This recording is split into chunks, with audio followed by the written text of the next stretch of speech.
So, welcome to Connecting the Dots with Dr. Ashaye. A great place to be if you desire to take charge of your health so you can live fully while enjoying doing what you love. And today we're going to be addressing a very important topic called the hidden factor sabotaging your health. And it's not diet or exercise. And I have a special guest here with me, Dr. Bunmi Asana, who is a board certified psychiatrist. She specialized in general psychiatry, addiction medicine, and women's mental health. She's the founder and medical director of Center for Mental Wealth, and that's based here in the Houston area, where she guides individuals in building resilience and reclaiming emotional well-being through evidence-based treatment and compassionate care. So, welcome, Dr. Asana. It's a pleasure to have you here. Thank you very much, Dr. Ashaye. It's a pleasure to be here, and I'm excited to have this conversation with you today. Yeah, so like I said earlier, we're going to be sharing some secrets here. So, the hidden factors of sabotaging your health. And this conversation is going to be a game changer for many people. So, if you know anyone that will benefit, share this with them, like this video, subscribe to our channel for more information like this. But before we get into it, a little bit about me. I'm Lola Ashaye. I'm a double board certified family and lifestyle medicine doctor and founder of InTouch Primary Care. We're a membership clinic in Sugar Land, and I'm excited that you're here. So if you're seeking a much more convenient and proactive approach to your healthcare, come join us. You can learn more at InTouch Primary Care. So let's get into it. What can you share a little bit about yourself, Dr. Asana, just personally or professionally? Yeah, so you gave a great introduction already. Dr. Bunmi Asana, I'm a psychiatrist.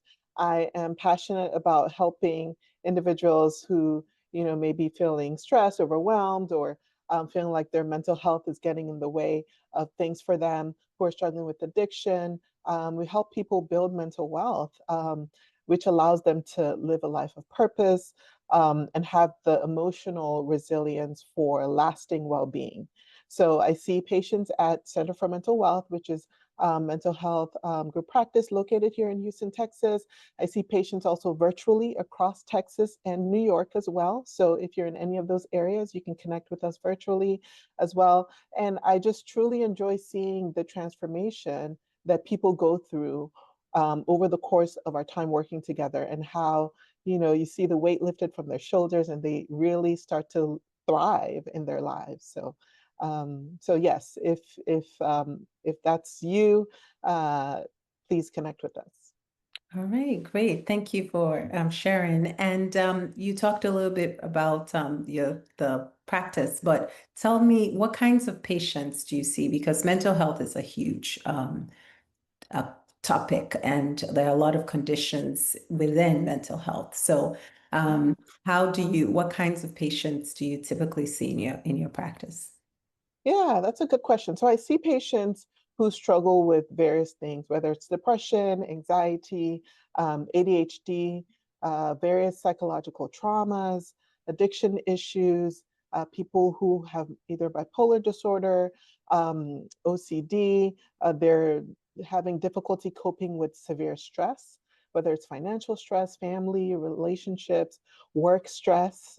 I actually see a lot of professionals in high stress careers where they may be feeling burned out, or the stress starts to take a toll on their mental and physical health. So, and then, as you mentioned before, I work with a lot of women in the stages, perinatal stages. So they're wanting to get pregnant, they're going through the IVF process, who are pregnant, or in the postpartum period. There are usually unique mental health issues that come up at this stage. So I really enjoy working with that population as well. Oh, great. Yeah. So a wide range of patients there. But, this mental health is such an important topic, but it also has sometimes stigma associated with it. How did you decide that? I know this is not, I'm just curious, how did you decide that you wanted to become a psychiatrist? Oh my goodness, that is such a good question. I decided this actually when I was in college. Um, And it was more of connecting with people who what they are struggling with is unseen, right? So it's easy if someone has a fracture, a broken bone, or something like that, right? There's a lot of empathy for them, right? People can see physically what's wrong. And so it's easier to get help. It's easier to talk about it because, there's no stigma. But with Obvious. mental health, it's different. It's different. You really have to take your time and connect with the person internally. And so I really resonated with that because I wanted to be able to help people who had difficulty connecting with help in a typical setting. And that was very important to me. And, I think one of my strengths is that I'm very good with helping people feel heard, right? Listening to them, helping them open up about things that they are really struggling with, that they're having difficulty talking about with other people. So I have the ability to really connect with people, and I found that to be essential when people are dealing with their mental health struggles because people tell me things that they've never told anyone before, right? Things, deepest, darkest secrets that they are so afraid if they talk about, they're going to be judged. People are going to ostracize them. Their family is going to hate them, whatever it is. And so just being able to create that environment where people feel the trust and the safety to do that so that we can move from that place of fear and hurt and darkness into a place of light and so that they can thrive and they can live a full life that they want to Mhm. live. So that really drew me to it, and I'm just very passionate about Yeah, helping. obviously it shows your passion shines through. And yeah, no, that is so awesome. Like, I like how you said, sometimes we don't recognize when people are hurting internally, Yeah, and we don't have the same amount of empathy because we don't see it. It's not as obvious, but they are just as, you know, sick as people that we can see. That exactly. could be the flu or COVID or whatever. They're just Exactly. and having or even chronic conditions, and just being aware of that and Mhm. empathizing with them on that level can make a huge difference. So Huge yeah, that's difference. great. Okay, so we're gonna go into it. So why do you think we're discussing the hidden factors of sabotage in Mhm. health, and why did you think this was important? So, and we can go into what it is as well. Sure, sure. It's such a great question. It's very important topic because it's something I see all the time in my practice. There are so many people that take the time and are intentional about doing all of the right things physically, right? They're eating right, they're exercising, they're taking their vitamins, their medication, they're doing all the things that they're supposed to do, but they still notice that they're feeling exhausted, they're feeling anxious, they're feeling unmotivated or just feeling off, right? And that's because, the mind and the body are not separate entities. They Right. are the same, they're connected, right? So when your mental health is struggling, it starts to show up in your physical health. So we Mm, start to see it in things like your blood pressure, your sleep quality, inflammation throughout your body, your digestive system, your hormones, and then worsening of chronic conditions that were previously stable, right? And so every system we see this affected. But in medicine, mental health is sometimes treated like an afterthought, right? Like, okay, yeah, that's not a big deal. Let's do other things, right? But but that's a big miss because we um, we we don't get to address the root of the problem a lot of times, right?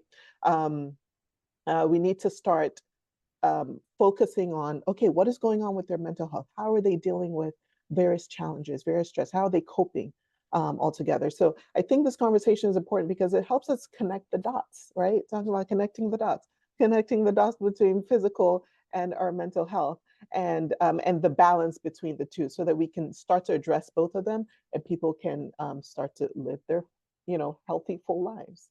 yeah, no, that is so right because we just did an episode, I think 2 episodes ago about anxiety and how majority of the people that come to me with anxiety come with physical symptoms.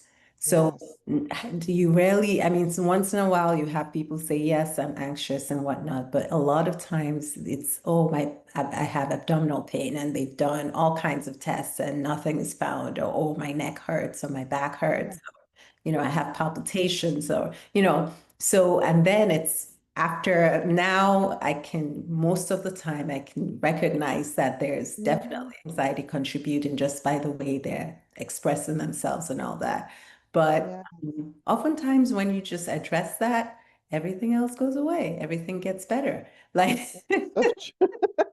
It's so Oh, true. but then some people are resistant to that. So you still have to go through the whole workup and, prove Hmm. it to them. Like, hey, Hmm. if we, and it's sometimes a process, and having Yeah, the empathy and the understanding is really important to help people through that journey. Okay. absolutely. So, what are practical steps that people can take to address their mental health? So they've identified that this may be a problem, and what can they do now? They know it's affecting their physical health, maybe even their life. So what should they do? Hmm. That's definitely a very good question. So, like you said, the first step is recognizing that there is a possibility of a link. So, just being aware that that is something that they should know about. And then the first thing is start to notice the stress signals. So our bodies will give us signals. It doesn't just happen overnight, right? It'll start to give us subtle signals. So start to notice the signals, things like tension headaches, Mm, fatigue, irritability. So you're finding yourself just having a short fuse, getting upset really quickly with your loved ones, your family members, your kids, your coworkers. Another thing is sleep. We can start to see sleep is a struggle. You're having trouble getting to sleep, or you're finding yourself waking up several times throughout the night and it's taking a long time to fall back asleep. Another thing is digestive issues. Some people start to notice that maybe their appetite changes, or they're eating too much, emotional eating, right? Snacking a little bit too much, craving, high calorie, less nutritious foods, or the opposite. They're just finding themselves not wanting to eat, skipping lunch and not really realizing they're doing it. Some people may also notice nausea, diarrhea, other kind of physical symptoms associated with digestive changes. So these are some things that people can start to pay attention to. If you notice this happening, start to think about, okay, is there certain stressors going on in my life that I am not noticing or I'm not paying attention to, so that I can make the link at first. And then the other thing is creating a space for your body to have some recovery on a regular basis. Just like your muscles need rest after some exercise, your mind needs recovery after going through any kind of emotional or mental strain. So implementing those activities to take care of your mind. So that can be therapy, seeing a therapist, that can be journaling, right? Having some time to meditate or to journal, write down your thoughts, prayer, right, can be really helpful, or implementing boundaries, making sure that you're not overextending yourself. A lot of times we're overscheduled. We have so much on our plate. We like to say yes to things, right? But sometimes it's okay to say no if you need that rest, if you need that recovery, to choose yourself, right? And then the next thing is open up about it early, talk about it, right? Don't wait till things get extreme. Don't wait till you're completely burned out or your body starts to fight back, right? Talk to start with your primary care doctor. Let them know what's going on. I've been feeling really stressed lately. Talk to a mental health professional. So reach out for support. Talk to someone. Don't just spend years suffering with this and allow the effects to build up. Okay. And the other thing I like to add is treat your mental health like it's a vital sign. We check our blood pressure, we check our sugar levels, we check all of that, but we need to check in with our mental health. We need to check in with how we're doing emotionally, because that is a telltale sign of how we're going to feel overall. So when people start to care for their minds in the same way that they're caring for their body, then they notice that change. Things start to improve, right? Their energy, their sleep, their relationship, their overall health. So I think those are really important steps that we can take to help us Oh my goodness. this. So much, so much. I hope you guys were taking notes because I was. This was great. That was just so much information, so much, so many helpful tips. I think just that mindset that our mind needs recovery, I think is really a shift. Mm-hmm. Because like you said, when you run a mile, you don't just keep running. You're gonna Right. drink some Yep. water, have a seat. I mean, especially if you're like me, that I don't run miles all the time. So Take a break. you would, my body will definitely need the recovery, right? But it's Yes. the same with our mind. Once you've been doing all day long, you need Mhm. time to let that mind relax and regroup Mhm. and just, Yes. gain its strength back. And I think all the tips that you've given about that are excellent. And one of the things I notice, I think people don't take they don't realize how much that affects the physical health, and Mhm. I think if we can leave anything with, our listeners today, it's not just you just feel bad and that's okay, that it's normal or it's natural or stress is natural. Yes, there are always going to be stressors, but we all have an opportunity to deal with it we can deal with it in an unhealthy way or a healthy Yeah. way. So Yeah. isn't we're not the stresses are going to always be there as long as Mhm. we're on planet Earth. How we deal with it is what we're talking about. And there are healthy ways to deal with it so that it doesn't affect you negatively. And so Yes. I hope all of these things that we've talked about are helpful. So can you tell us a story about, how it's your practice has made it easier to manage or prevent a serious health condition? Yes. So one patient comes to mind. There's a patient I'll never forget. She was a woman. She's in her like late 30s, and she was very successful, professional career. She was married. She had a couple of kids, and from the outside, everything looked fine. She had it together. She didn't actually have a history of depression or anxiety or other mental health issues. She took care of herself. She actually exercised. And then she was referred to me by her primary care doctor because she suddenly started having high blood pressure and migraines, right? And so she was previously healthy, so this was, kind of strange. And they had started her on some medications to help manage it, but you know, they were having a difficult time managing it because her blood pressure kept staying up. And then she also started to have trouble sleeping as well. And just trying to figure out what was going on. Labs were fine, her diet was fine. She even cut out salt, and she was doing everything that she was supposed to do, but the problem was still there. So after I met with her, we started talking and diving into what's really going on with her, and we uncovered that it wasn't just the physical issue, there was emotional stress as well. She had been carrying a lot of stress, particularly related to her relationship and her marriage for years, right? And she just normalized it. She just Hmm. normalized it. Like, this is, I guess this is what it is. And so she didn't really think of it as anything that was affecting her body physically, right? And so, but it was her body was telling her through her blood pressure, through those headaches, through those sleepless nights, that something is not right. Something is Right. not right here. And so once we started addressing the underlying issue, we started talking about how to deal with the stress that she was through, how to make little changes, right? It's not overnight, how to make little changes and steps towards progress. She started to notice that her sleep got better. The migraines weren't coming as frequently anymore. Surprise, surprise, right? Her Yeah. blood pressure was starting to become more controlled without, needing to increase her medications. She was actually able to cut back on the medications that she was taking for blood pressure. So to me, it's just such a Mhm. powerful reminder that sometimes our body is showing us that, something is going on. Our Right. mind actually needs attention, and we need to pay attention to it.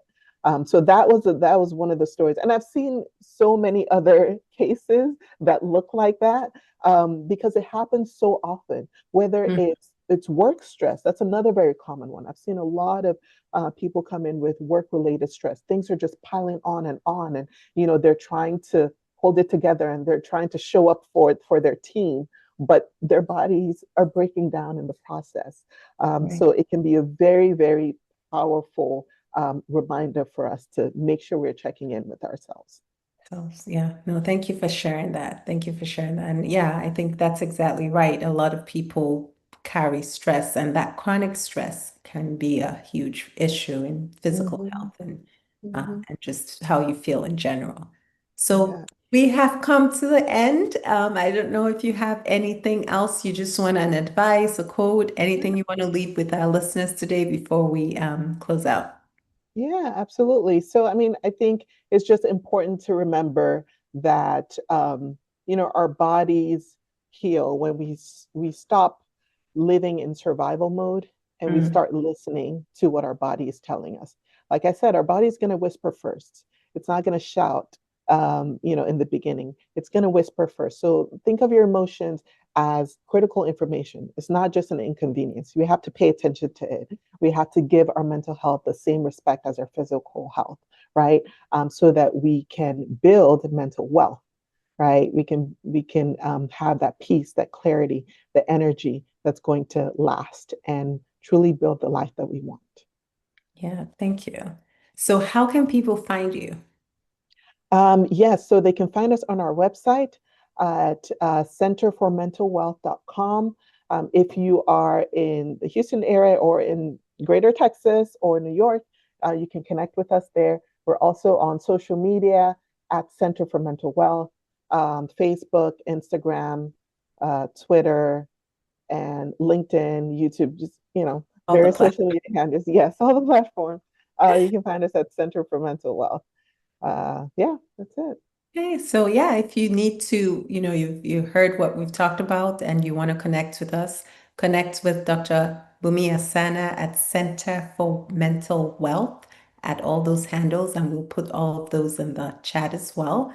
And thank you for listening. Remember, subscribe, remember, share with someone who may need to hear this. And if you're in the Houston area and you want to experience the peace of mind that comes with being able to reach your doctor when you need it, learn more about our membership at InTouch Primary Care. We're here based in Sugar Land. Thank you for listening. Mhm.